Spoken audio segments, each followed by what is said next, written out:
Salam moderasi beragama. Bapak, Ibu, dan saudara-saudari yang terkasih dalam Kristus. Saya Ali Masagea, pembimbing masyarakat Katolik pada kantor wilayah Kementerian Agama Provinsi Riau, menyapa Bapak Ibu, khususnya umat Katolik dimanapun berada, dalam rangka menyampaikan, menginformasikan kepada kita apa itu moderasi beragama. Wawasan kebangsaan kita yang hidup dalam negara kesatuan Republik ini, kita harus tahu bahwa kita ada Indonesia ini kurang lebih 260-an juta jiwa. Kita hidup di 17.504 pulau. Kita ada 1.340-an suku bangsa. Juga kita punya 652 bahasa daerah yang merupakan kekayaan kita, dan ada 6 agama yang diakui di negara Republik ini. Nah, kita juga punya 4 toga atau pilar kebangsaan untuk bernegara ini, yang disepakati oleh pendiri bangsa ini, atau sering kita dengar itu para founding fathers kita. Yaitu pilar pertama itu Pancasila, pilar kedua adalah Undang-Undang Dasar 1945, pilar ketiga adalah Bhinneka Tunggal Ika, dan pilar keempat adalah NKRI, atau sering kita dengar Negara Kesatuan Republik Indonesia, yang harus kita pertahankan, yang harus kita jaga, dan yang harus kita rawat. Karena salah satu pilar ini hilang atau ditiadakan, maka kekokohan kita akan berkurang.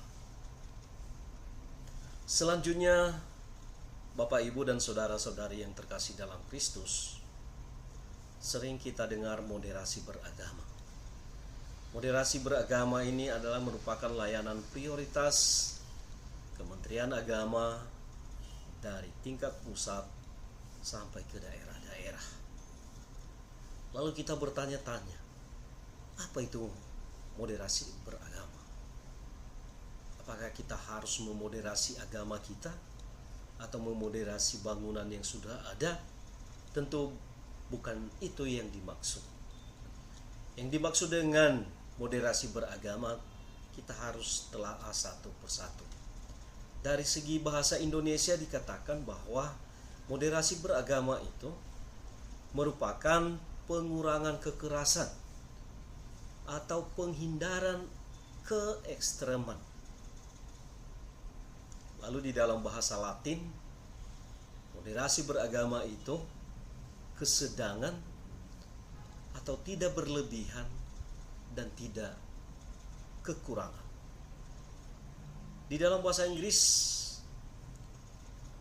moderasi beragama itu merupakan core atau inti esensi atau standar etika.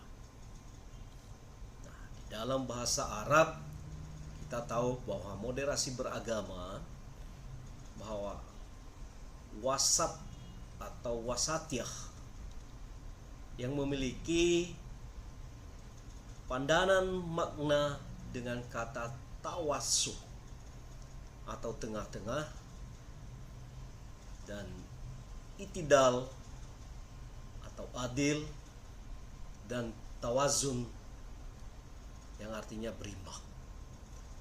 Dari 4 bahasa ini, maka itulah yang disebut tentang moderasi.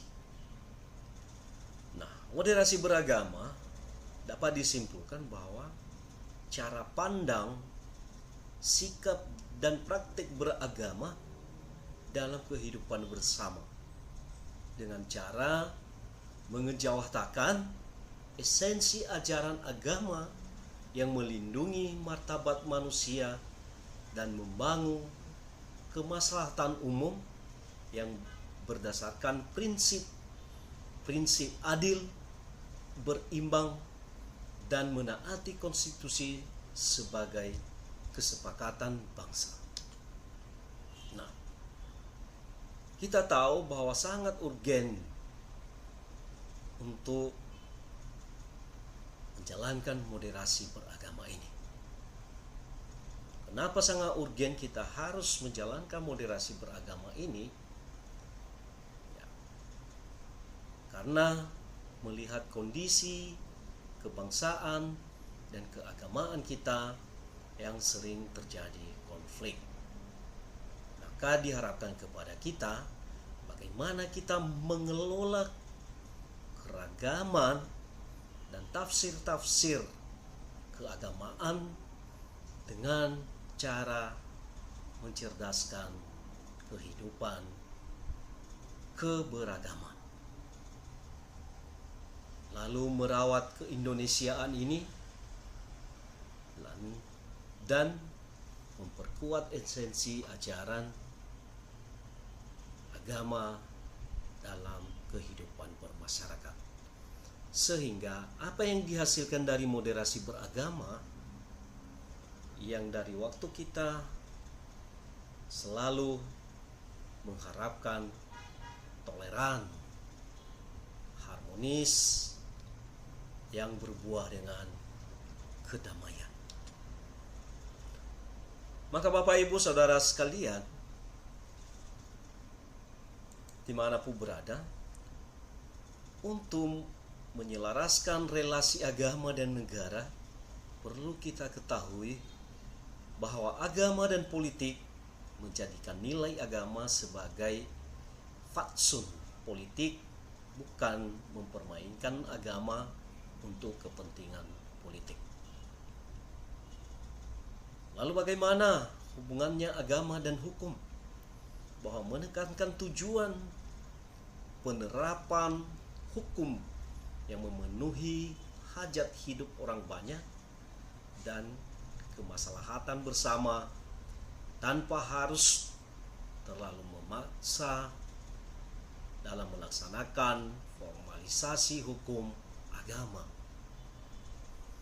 Juga bagaimana hubungan agama dan layanan publik, bahwa menyelenggarakan pelayanan publik secara adil untuk memenuhi hak-hak sipil tanpa diskriminasi.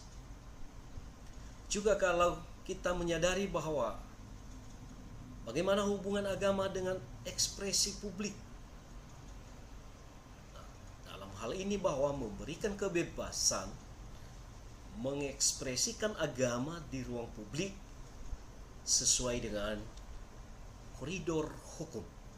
Nah, inilah untuk menyelaraskan moderasi beragama dalam berbangsa dan bernegara ini, dan juga dalam keberagaman kita. Nah, apa indikator dalam hal moderasi beragama? Maka pertama, kita harus punya komitmen kebangsaan. Penerimaan terhadap prinsip-prinsip berbangsa yang tertuang dalam konstitusi, yaitu Undang-Undang Dasar 1945 dan aturan-aturan yang ada. Itu indikator. Lalu yang kedua, toleransi. Bagaimana menghormati perbedaan dan memberi ruang untuk orang lain berkeyakinan, mengekspresikan keyakinan dan menyampaikan pendapat, menghargai kesetaraan dan sedia bekerja sama. itulah tentang toleransi. Lalu indikator yang ketiga bahwa kita harus anti kekerasan. Menolak tindakan seseorang atau kelompok tertentu yang menggunakan cara-cara kekerasan baik secara fisik maupun verbal dalam mengusung perubahan yang diinginkan. Indikator keempat bahwa penerimaan terhadap tradisi. Nah, ramah dalam penerimaan tradisi dan budaya lokal dalam perilaku keagamaan sejauh tidak bertentangan dengan pokok-pokok ajaran agama kita. Bapak, Ibu, dan saudara-saudari yang terkasih dalam Kristus, dalam hal moderasi beragama, kita harus menghargai perbedaan suku, agama, ras, dan antar golongan. Yang sering kita dengar itu adalah SARA. Kita harus dialog dan bekerja sama antar agama dan antar budaya. Menolak intoleran dan ekstremisme. Mengharusutamakan sikap moderat. Nah, itu yang perlu dalam memperhatikan hal-hal sebagai tindak lanjut dari moderasi beragama. Apa yang merupakan ciri-ciri atau sikap dari intoleran itu? Misalnya memaksakan keyakinan kepada orang lain, mengklaim kebenaran hanya dimiliki oleh dirinya sedangkan orang lain salah, menunjukkan ketidaksukaan atau kebencian kepada orang yang berbeda, lalu membatasi kebebasan orang lain. Inilah yang merupakan ciri-ciri dari intoleran. Lalu kita mungkin bertanya, apa batasan dari ekstrem itu? Cara pandang, sikap, dan praktek agama itu, batasannya apa? Dikatakan kita intoleran. Yaitu pertama, bahwa atas nama agama mencederai nilai luhur kemanusiaan. Nah, itu. Lalu kedua, melabrak kesepakatan bersama dalam kehidupan bermasyarakat dan bernegara. Tidak peduli dengan norma-norma, aturan-aturan yang ada. Lalu yang ketiga, melanggar ketentuan hukum yang menjadi panduan bermasyarakat dan bernegara. Nah, inilah batas-batas ekstrem yang mengatasnamakan agama. Nah, lalu apa yang terjadi ketika kita sudah bersikap ekstremisme, suatu paham keyakinan yang sangat kuat yang melampaui batas kewajaran dan bertentangan dengan hukum, maka yang terjadi itu adalah mengkafirkan orang yang tidak sepaham dengan dirinya. Nah, itu. Maka perlu kita sadari bahwa kadang-kadang kalau memahami ajaran kita terlalu berlebihan, maka kita bisa katakan bahwa hanya kita yang bisa selamat, yang lain tidak. Itu ada di dalam Injil atau di dalam Alkitab kita. Nah, maka dengan moderasi beragama mengubah cara pikir kita, cara pandang kita, bahwa ketika kita juga selamat, ya, menurut kepercayaan kita, bahwa yang lain juga mereka akan selamat sesuai dengan keyakinannya. Lalu menebar rasa takut pada orang lain, baik dengan ucapan maupun dengan perbuatan. Ya. Nah, itu berita-berita hoax, gosip, apa segala macam itu tidak perlu, karena itu sudah mengarah kepada hal-hal yang ekstremisme. Lalu menghalalkan darah orang lain yang menentang ideologi dan gerakannya. Nah, ini ya, tidak melihat sesama sebagai saudara, tidak melihat sesama sebagai teman yang sama-sama ciptaan Tuhan, tapi selalu melihat sesama sebagai musuh yang harus dibinasakan. Nah, itu tidak boleh, tidak dibenarkan ajaran agama apapun itu. Lalu menolak ideologi dan sistem NKRI. Nah, ini juga ketika kita berada di negara kesatuan Republik Indonesia ini, maka seperti apa pesan Yesus kepada para muridnya ketika ditanya bahwa bagaimana kita membayar pajak kita, apakah itu dibenarkan menurut hukum Yesus atau Alkitab?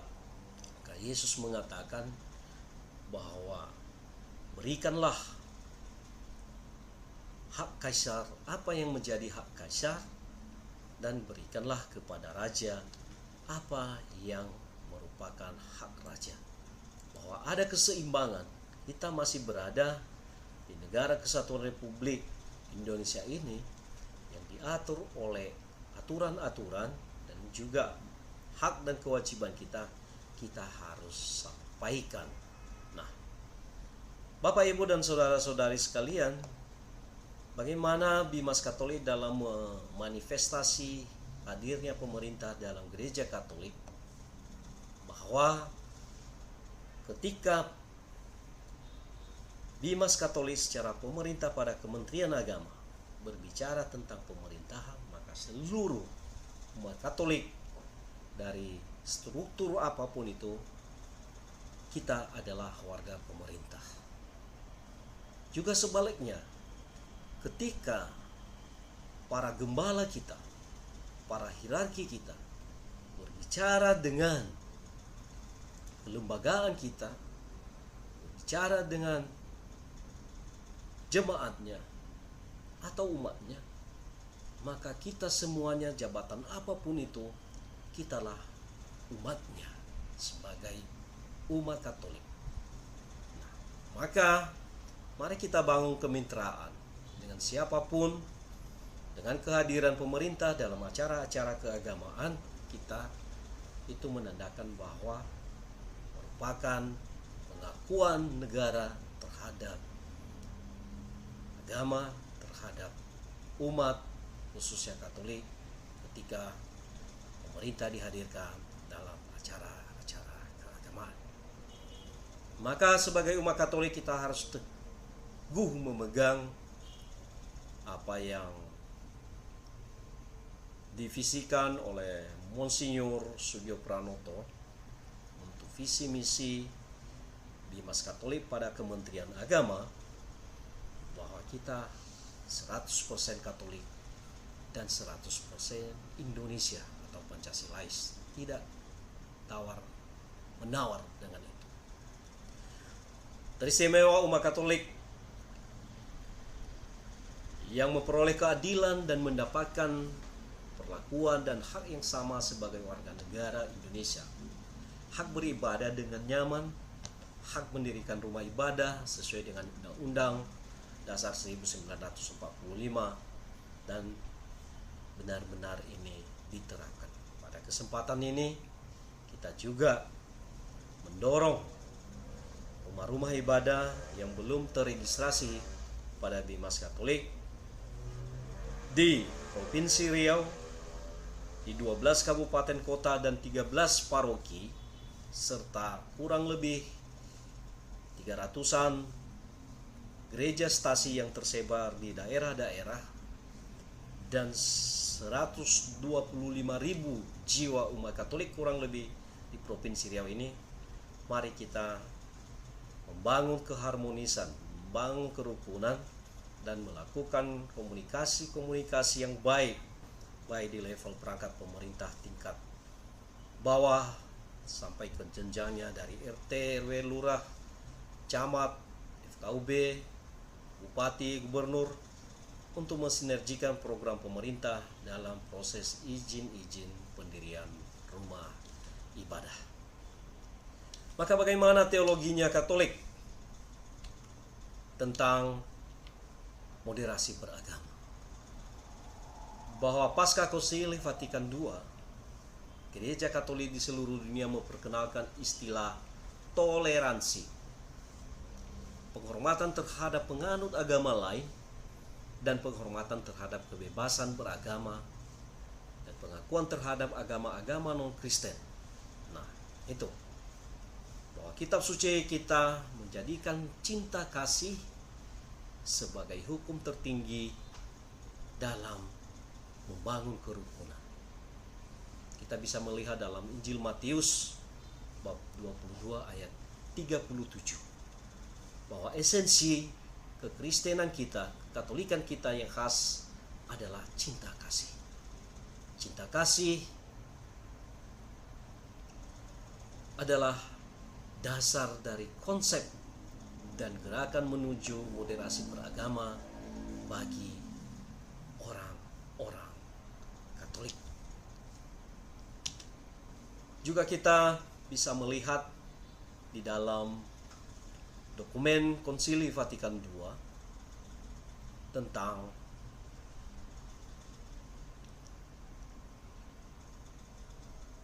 dogma-dogma gereja, yaitu di dalam Lumen Gentium atau terang bangsa-bangsa, bahwa sumber pada konstitusi dogmatis tentang gereja yaitu tentang ekumenes yang bersumber pada ajaran gereja, yaitu bahwa gereja dalam segala denominasinya termasuk gereja Katolik mendukung pemulihan kesatuan segenap umat Kristen. Selain itu juga ada dokumen yang berhubungan dengan agama-agama non-Kristen seperti Islam, yaitu berbunyi di dalam Nostra Aetate, Gereja Katolik tidak menolak apapun yang dalam agama-agama itu serba benar dan suci. Gereja juga menghargai umat Islam yang menyembah Allah satu-satunya, yang hidup dan berdaulat, penuh belas kasihan dan maha kuasa, pencipta langit dan bumi, yang telah bersabda kepada umat manusia, kaum muslim berusaha menyerahkan diri dengan segenap hati kepada ketetapan Allah, juga yang bersifat rahasia. Lalu dokumen yang berhubungan dengan pengembangan sikap dan gerakan moderasi beragama adalah Dignitate Humanae, tentang kebebasan beragama. Maka Gereja Katolik mengakui hak atas kebebasan beragama berdasarkan suara hati, dengan sekaligus menegaskan bahwa kebebasan itu disalahgunakan apabila dipakai dengan cara-cara yang tidak wajar untuk mencari penganut agama lain. Maka Bapak Ibu, dalam kegiatan-kegiatan moderasi beragama, baik di level paroki, di level gereja stasi, di level wilayah Kevikepan Santo Paulus Riau di Keuskupan Padang, semoga pemahaman ini terang benderang untuk kita lakukan dalam rangka menjaga toleransi, menjaga keharmonisan, menjaga kedamaian, dan berjalan bersama untuk selalu peduli dan saling memperhatikan menuju aksi dan kegiatan umat Katolik dalam sinodenya Kevikepan Santo Paulus Riau, di mana kita harus saling peduli memperhatikan dengan saudara-saudara kita, teman-teman kita yang ditinggalkan, dan juga menuju Indonesia emas pada tahun 2045. Demikian, terima kasih, salam moderasi, salam, dan salam sehat. Tuhan memberkati kita semua.